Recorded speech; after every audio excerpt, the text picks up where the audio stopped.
Hapon po sa ating lahat at tayo magpapatuloy sa ating pag-aaral po ng HISOD. And this is about the foundation of our faith in Messiah.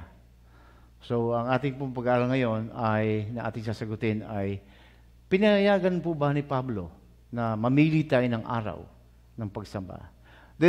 Paul said, we can worship any day we want to worship, or Paul was disregarding the Sabbath. So, ito po yung ating sasagutin. Ibig sabihin, pinapayagan na po ba ni Pablo na ang mga mananampalataya ay sumamba ng araw ng linggo o ibang araw na gusto nila, na pwede sila? Yan po ang kadalasang marinig natin sa mga simbahan ngayon.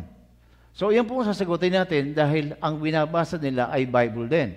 Pero ipapaliwanag po natin dito ang konteksto nitong Romans chapter 14. Ito po ang ating sasagutin ngayong pag-aaral na ito. So, the book of Romans, Galatians, Ephesians, Colossians are the most misinterpreted and misapplied epistles in the writings of Paul. And not to mention some chapter in the book of Acts and 1 Timothy. Yan po yung mga ginagamit na kadalasan sa simbahan para sabihing malaya na ang tao na suwayin ang mga tuntunin ng Panginoon. Like, ng topic po ngayon, yun po yung Sabbath. So in our study, we will going to discuss Romans chapter 14, verse 4 and 5. And that's, babasahin po natin sa Jewish Bible. Now, as a person who trusts is weak, welcome him, but not to get into arguments over opinions. One person has the trust that he will allow him to eat anything, while another who trusts is weak eats only vegetable. The one who eats anything must not look down on the one who abstains, and the abstainer must not pass judgment on the one who eats anything, because God has accepted him. Who are you to pass judgment on someone else's servant? Is it before his own master that he will stand or fall? And that fact is that he will stand because the Lord is able to make him stand. One person considers some days more holy than others, while someone else regards them as being all alike. What is important for is to be fully convinced in his own mind. He who observes a day as special does so to honor the Lord. Also, he who eats anything eats to honor the Lord, since he gives thanks to God. Likewise, the abstainer abstain to honor the Lord, and he too gives thanks to God. So, yan po yung ating pag-aaralan ngayon. Okay? So, ang kadalasan nga po nating marinig sa mga Sunday Christian at itinuturo na inabolis na raw po ni Apostol Pablo ang gathering ng Sabat in favor of Sunday. Yan po ang kadalasang opinion ng mga pastor at mga tagapagturo sa mga born again, lahat ng mga Christian church. That Paul was saying that it is up to us to decide what things we should eat and what day we should keep. So sa pamamagitan po ng mga passages na ito, kinakain na nila yung mga dineclare ng Panginoon na unclean at dineclare na adunay na holy day, na banal na araw, binaliwala na po nila dahil daw sa passage na ito. At so you can eat anything you want to eat. And you can keep any day you want to keep. You can keep Sabbath or any day. So yun po yung kadalasan na tanong. So sabi dito, ay sa Romans 14, 4-6, yun na nga ba ang sinasabi dito? O yun na nga ba ang issue dito? O meron pang ibang issue? So for the sake of argument, pwede natin sabihin na Paul says that opinion of the one weak in faith and the one who is still favored the Sunday over the Sabbath should be received as valid. Yun po ang kadalasang sinasabi. Pero this is not the real issue because during that time, there's no Sunday yet. And there's no Sunday Christianity during the time of the writing of the book of Romans. Dahil, kailan lang po nagkaroon ng tinatawag na Sunday law. Ang Sunday law na early 4th century lang po ito na nag-umpisa. Kaya, ito po ng ating binabasa yun ay sinulat ni Pablo sa 1st century. Kaya malayong-malayo po ito. Okay? Hindi po yun ang issue. And Paul is describing two groups of people. One group believe they can eat all things and observe what they choose. And the second group is they believe that they can eat only vegetable and must observe specific days. So in attempting to understand how these two groups define themselves, it would be helpful to ask the following question. Ano po yung mga tanong natin? What was the prevailing halakha or tinatawag na way of life or method of following the Messiah among the 1st century Messianic Judaism? Ano po ang ginagawa ng mga Messianic Judaism in the 1st century when it comes to food issues and observance of days? Ano po ba? Ang nabago ba sa time nila? Wala naman. Wala naman pong sinasabing pagdating ng Messiah ay mababago na itong mga tuntunin na ito. Another question is, what is the time of the writing of the book of Romans? Is Sunday and Sabbath keeping an issue exist during that time? Hindi pa po yan nag-i-exist na issue na yan dahil sabi ko nga po, ang Sunday worship ng mga Sunday Christian ay nag-start lang yan sa early 4th century during the time of Emperor Constantine, nung inautlo niya yung Sabbath. At na-discuss natin yun sa isang topic noon. Kaya hindi po Sunday and Sabbath an issue. Sinasabi ko na po sa inyo, ang issue dito sa Romans 14, 5 and 6. Because Sabbath was not mentioned in verse 5. Ang binabanggit lang ni Pablo ay yung any day, but he was not mentioning the Sabbath. And there's a mention of one person considers some days more holy than others. So the issue is not observance of Sabbath, but what days are more holy. Yun ang issue. No? So sa epistle po to the Romans, para malaman natin, ay sinulat po ito ni Apostle Pablo between 56 to 58 AD. So ibig sabihin, sinulat po ito in the 1st century sa panahon na wala pa pong Gentile Sunday Christianity. Sa panahon, dahil early 4th century lang po natayo ang Roman Catholic Church, at 15th century lang naman dumating itong Protestant, at lalong-lalo na itong mga born again na ito na nagsasabi na pwede na mamili ng araw ng pagsamba, ay 18th century lang po sila. So malayo po doon sa panahon na sinulat po ni Apostol Pablo ang epistle niya sa Romans. So it is not logical to apply the Sunday issues in the passage. So hindi po logical na i-apply natin ito. Ginagamit lang ito na excuse para to justify their Sunday gathering. Yun po ang paniwala natin. Another question is, since the audience of Paul in the Romans are Jewish Messianic, is it right to interpret that Romans 14:5-6 in the age of Sabbath? Because Paul was addressing Messianic Judaism during his time. Kaya sabi ko, hindi sa ating mga pag-aaral, hindi po si Pablo ang nagtayo ng Sunday Christianity. Okay? Hindi po si Pablo dahil nagpatuloy sila sa katuruan po ng Torah. So another question is, for the thousands of years, Jewish people keep the Sabbath for themselves. Is it right also to interpret that they are questioning the day of rest? Hanggang ngayon, kahit magtanong po kayo sa mga taga-Israel kung kino-question pa rin nila ang Sabbath. At wala pong magko-question sa Sabbath dahil ang sinunatan ni Pablo ay mga Messianic believers na nasa Rome. Kaya nga, ang title po ito, Epistle to the Romans. At may date po yon, 56 to 58 AD. So the question is, ito pong verse 1, no? The context in which Paul writes that one man regards one day above another. Another regards every day is one in which Paul is addressing differing opinion. Now accept the one who is weak in the faith, but not for the purpose of passing judgment on the opinions. So we're talking about opinions, no?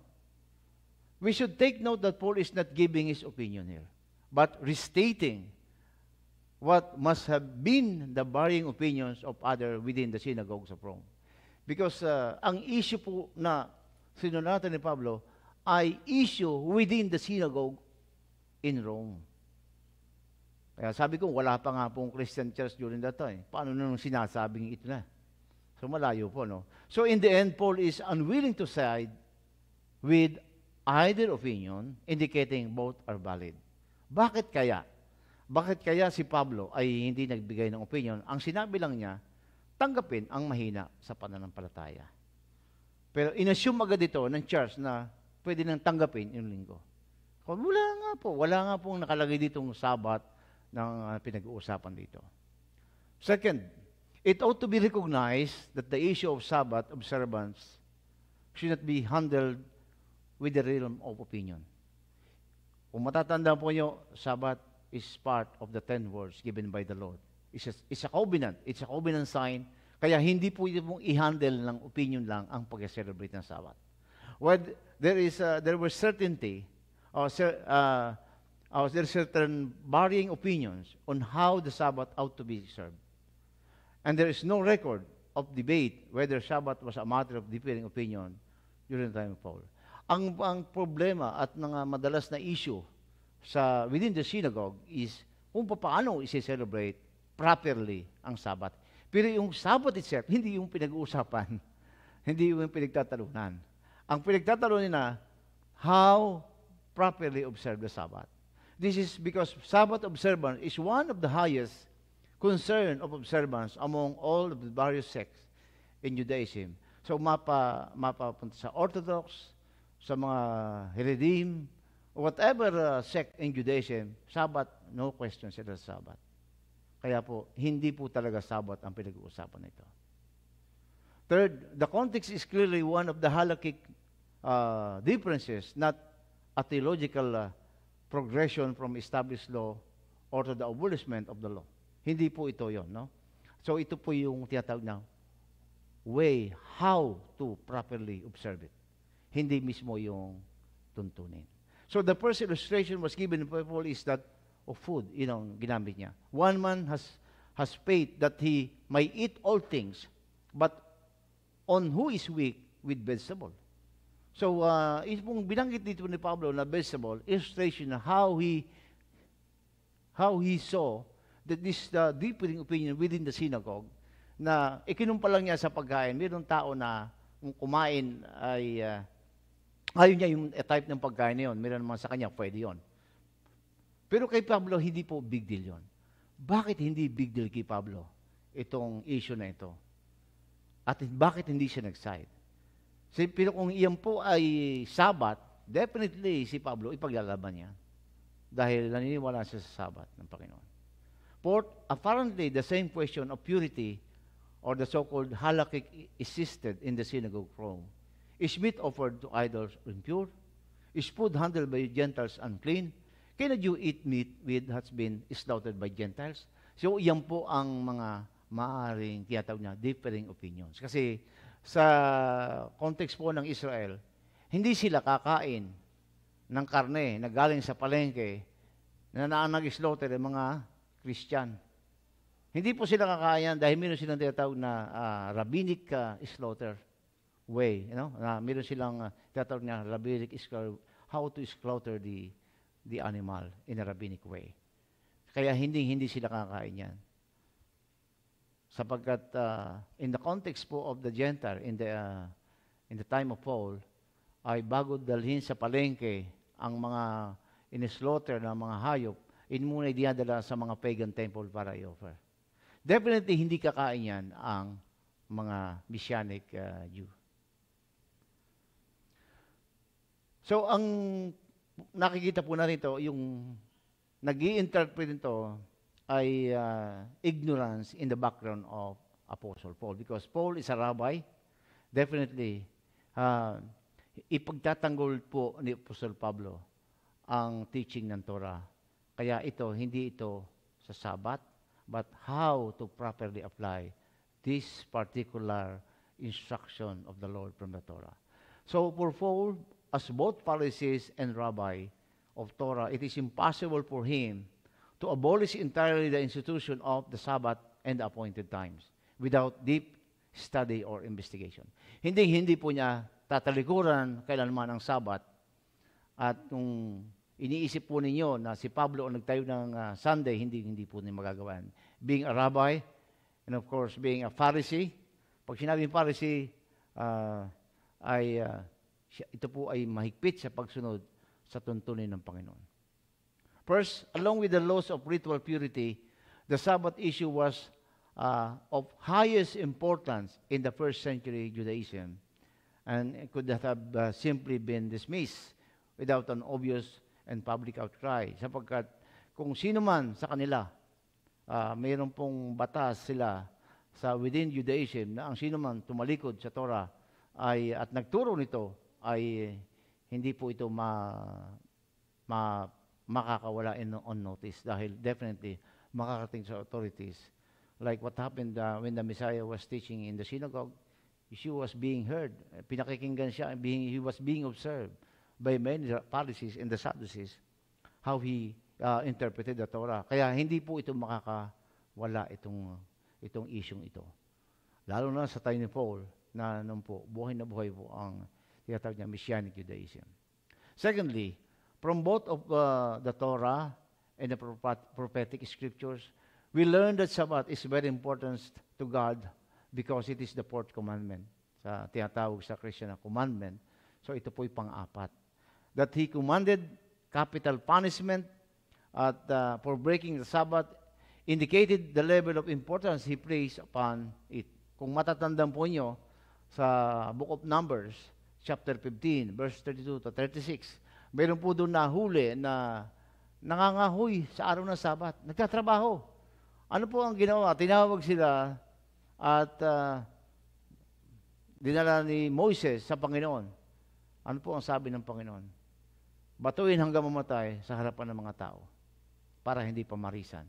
So, ibig sabihin, there's a capital punishment in ignoring the Sabbath during the time of Moses. Kaya po, after noon, wala na po nag-violate sa Sabbath. Kaya hindi po ito ang magiging issue dito sa panahon ni Apostol Pablo. So would not Paul have been marked as a false teacher if he, without any explanation, simply overturned a direct commandment of the Torah and contradicted the prophets of God who came before him? So, ang real issue po dito, para po masagot na natin ang issue ito, it is a issue between the Pharisees and the Sadducees. At sinasabi ko nga po, this is how properly observe this particular instruction. And we're going to discuss this. So we know that many of rabbis will agree that there were existing halakhic debate exactly when the festival of Shavuot was to be celebrated. It is a debate between the Pharisees and the Sadducees that exists from the time immemorial hanggang sa panahon ni Pablo. Pinagdidebatihan po ito kung kailan isi-celebrate ang Festival of Shavuot. Ito po yung topic, hindi po yung regular Sabbath. So, the conflict of the two is when is the timing of the start of the counting of the Omer begin. Because the beginning of the counter determines the exact celebration of the Festival of Shavuot. So, the divided division rested upon the interpretation of Leviticus 23:11. Pero hindi nila pinagtatalunan kung isa-celebrate ba ang Sabat o hindi, kundi ang pinag-uusapan, ano bang tamang araw ang pagbibilang nito para i-celebrate ang Shabbat. Okay? Yun po yung issue, no? So, in which the phrase after the Sabbath determined the point of which bringing in of the Omer, or the so-called, that is the Omer, that is the first fruit offering, was to start. So the Torah commands the Israelites to count 49 days and then celebrate the festival of Shavuot on the 50th day. What is what is this festival all about? The festival of Shavuot is the time of the giving of the Torah. Because when they left Egypt, on the 50th day, the Torah was given to Israel. Yun po ang sineselebrate. Kaya po, yung exact ng Passover, after the Passover, it start the counting hanggang makabilang sila ng 49, and on the 50th day, and that is a celebration of Shavuot. Ngayon, ang problema sa counting ng Pharisees at ng Sadducees, magkaiba sila ng start. Kaya meron lang silang discrepancy na isang araw. So, yun po yung issue talaga dito. The day of the Omer was on day 1 of what is called counting of the Omer, and the next day was day 2 of the Omer count, and the next was day 3, and so on. Hanggang umabot po ng tinatawag na 49 days. And that is a total of complete 7 weeks. Okay? So the harvest of the barley omer occurs on the second day of the 7 days of the unleavened bread. Yan po yung tinatawag na harvest. Sa ikadalawang araw ng tinatawag na 7 days of the Feast of Unleavened Bread, doon po yung tinatawag na harvest. So it is a miniature festival within the festival. It is listed in Leviticus 23 along with all the appointed times of God. Beginning on the day that the first omer, or the first fruit of barley, was harvested and brought to the temple, a countdown to the next biblical festival began. So kaya nga sabi natin, yung counting, doon na-determine ang exact celebration ng Festival of Shavuot, or the so-called Feast of Weeks. During the 49 days of the Omer count, the wheat crop in Israel ripens.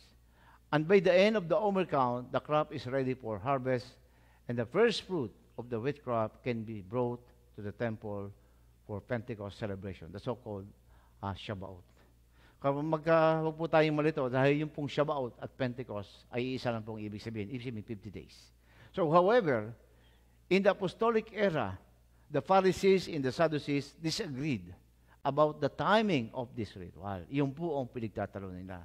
Hindi nila pinagtatalo na yung festival, ang pinagtatalo na yung start ng counting, yung tamang pag-celebrate. As a result, they disagreed about the date of Pentecost. Kaya magkaroon silang discrepancy na isang araw. Pero ngayon hindi na po issue yan dahil 2 araw na ngayon celebration. Niresolve na yan. Hindi na po issue ngayon. So in Leviticus 20:11, basahan natin. The point of contention lies in the ambiguity of Hebrew text. Leviticus 20:11 says, on the day after the Sabbath, yun po yung issue. On the day after the Sabbath. So it is not clear whether the verse is referring to the weekly Sabbath or the special high Sabbath, which begin on the week of the unleavened bread. Ngayon po, ang sabi ito, on the day after the Sabbath, kasi may dalawang Sabbath na pinag-uusapan sa panahon na yon, sapagkat meron pong regular Sabbath, and then meron po tinatawag na high Sabbath. Ang high Sabbath po yung first day of unleavened bread. So after the Passover start, the festival of unleavened bread, and that is 7 days. But on the first day, and on the last day, yun po ay holiday. May po iba na araw. Kaya po, doon naman after noon, sabing after the Sabbath, doon mag-i-start naman yung counting. Ngayon, ang naguguluhan silang dalawa ngayon, alin ba sa mga mag-uumpisa? Doon sa regular Sabbath o doon sa special Sabbath? Yun po yung issue. Kaya sabi ni Pablo, hindi na big deal sa akin yan ngayon. Dahil kung sinasabi niyo ng mas mahalaga yung araw na yun sa kanila, okay lang. Pareho naman na sinicelebrate. O hindi na issue sa kanya. Yun naman is about the Messiah. So, hindi na problema sa kanya. Kaya po sinabi ni Pablo na it's just an opinion. Kasi ang pinag-uusapan, hindi yung celebration, kung i-celebrate ba o hindi, or yung proper celebration. So, if the verse refers to the weekly Sabbath, the so-called regular Sabbath, then the Omer would always fall on Sunday, but would have no fixed calendar date. Okay? So, tatapat po siya sa araw ng linggo, yung tinatawag niya 50th day. If, however, the verse refers to the special Sabbath of unleavened bread, then the first fruit of the barley would always fall on the 16th day of the first month, but would not fall on the fixed week day. Yan po yung doon naghihiwalay ang celebration ng Pharisee at Sadducees. Kaya po, hindi ito issue ng Sabbath. Okay? Hindi issue ito ng, celebrate ba ang Sabbath? Hindi po, ilipat na ba? Pwede ka na pumili na ibang araw? Hindi pwede pumili. Kaya sila nakakapili, depende sa kanilang counting.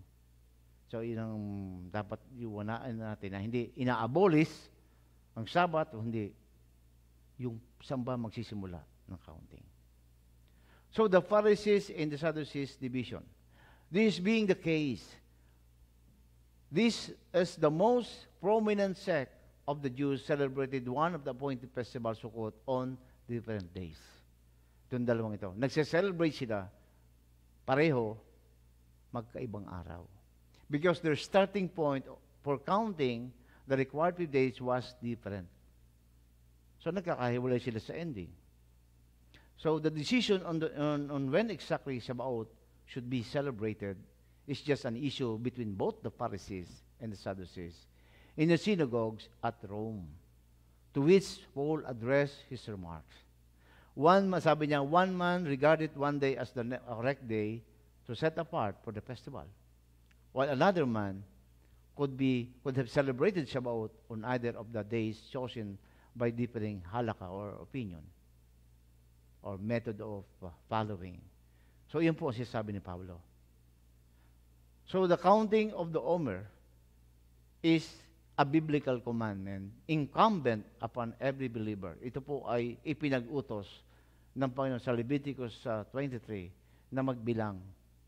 Magbilang po ng tiyatawag na 49 days. Traditionally, the period of the Omer count is to be a time of spiritual introspection as the counters prepare themselves to Shavuot. Because it begins during Passover and conclude at Shavuot.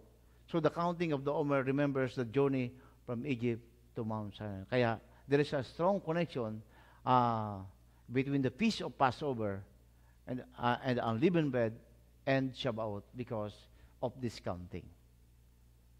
So the issue does not directly concern the Gentiles who had just recently come to faith in Messiah.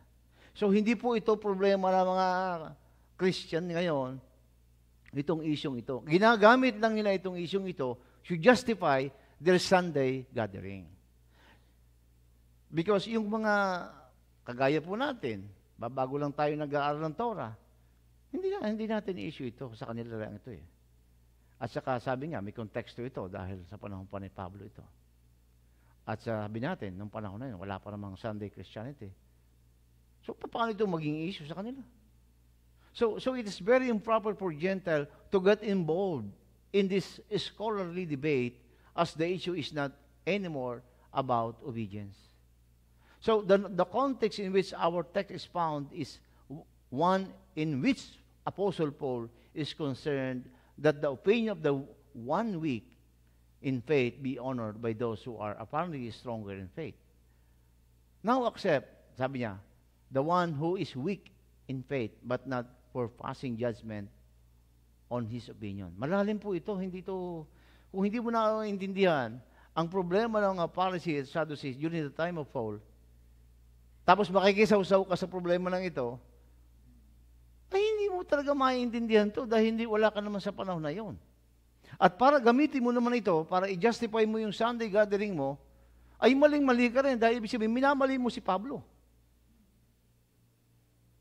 Kaya mag-iingat nang basta-basta na lang magtuturo na hindi ka naman nakakatiyak, na hindi mo na pinag-aralan. Lalo na kukuhanin mo sa konteksto ngayon. Ito po yung ancient document, studied by ancient people, but we are now in the modern times, so we need, napakalaki po ng gap niyan, time of gap. So it seems that Paul himself is no definitive decision on the matter.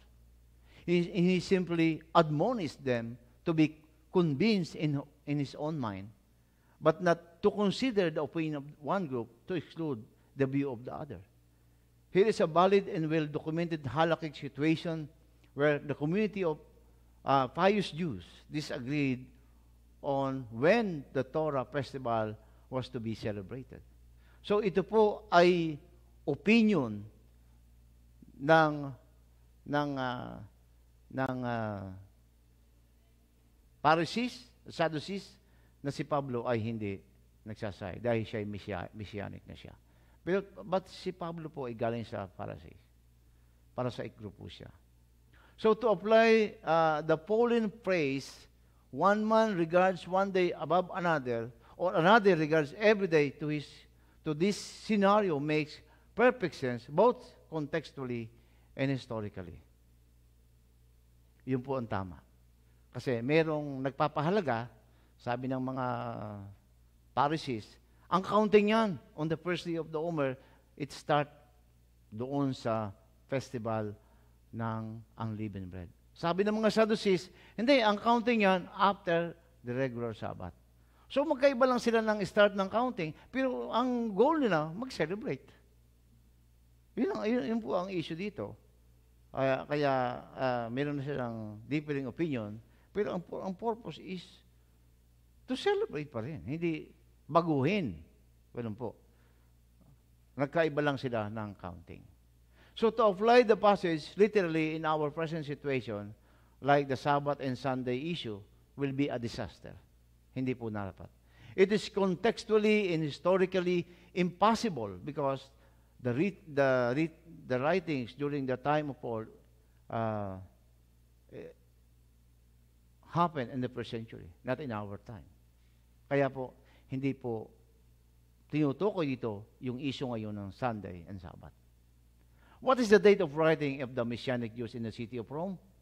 Many scholars will agree that the writings were in between 56 to 58 AD.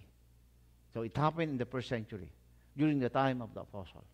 So the Sunday law passed by Emperor Constantine, requiring all the people living in the Roman Empire to keep Sunday in honor of their sun god, at the same time, abolishing the Sabbath, commenced on 325 AD in the Council of Nicaea. So the issue here is the dispute over kosher food. Kasi po, kung ang issue ay yung pagkain, naniniwala po ako na ang mga Jew hindi kakain ng mga karne na galing sa slaughterhouse ng mga Christian dahil nga pinapalo lang nila sa ulo yung mga hayop para mamatay. Yung dugo hindi nakakalabas. Ay pinagbabawal po ng Panginoon na kumain ng dugo. Kaya hindi po talaga sila bibili o kakain ng karne na niluto ng mga Christian. Siguradong may dugo pa yan. Kailangan patigisin at ang pagpatay po yan dahan-dahan. Because in those days, food available in the market was brought out and offered first to idol before it was brought out in the market. Dinadala muna sa mga pagan temple, kaya hindi rin kakain sila niyan. Pero kay Pablo, kung mangyari man yan, sabi ni Pablo, ang mahalaga, ayan ay malinis na pagkain. Kung tupa yan, kahit pa saan galing yan, ipag-pray mo lang, sabi ni Pablo, pwede na. Pero hindi sinabi na kung baboy yan, ipag-pray mo lamang, malinis yan, hindi po ganun ang pagkakasabi ni Pablo. Pero kung clean yan, meaning allowed, meaning prescribed, in Leviticus chapter 11, na malinis, dineclare, pwede yan. Ipag-pray mo lang yan. Pero kung yan ay baboy na unclean, ay hindi po yan. Hindi pwedeng kainin. The Jews were not allowed to buy meat that was being sold in the Gentile market because they offered it to idols.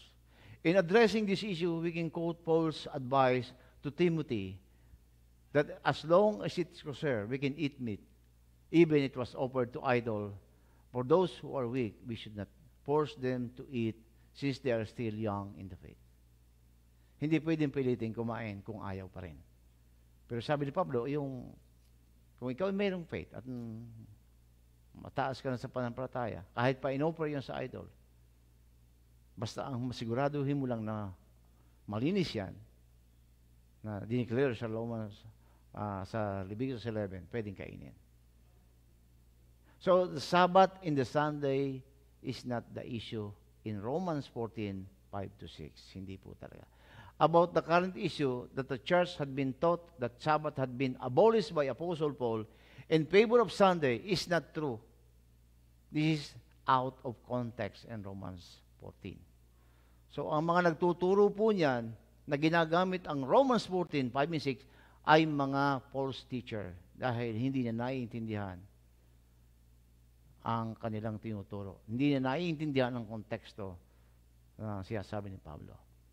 They should learn and study the Jewish context of this passage in regards to the Pharisees and the Sadducees dispute about the counting of the start of the counting, how to celebrate the festival of Shabbat. So it is out of context. Historically, in the first century, there are no Sunday keepers yet. Wala pa pong sumasambahan ng linggo during the time of Paul. Hindi nga po siya nagtayo niyan. The Sunday worship gathered start only on 325 AD. And historically, it was promulgated only by the edict of Emperor Constantine. So on the other hand, the writings of the Romans are between 56 to 58 AD. So napakalaki po ng gap.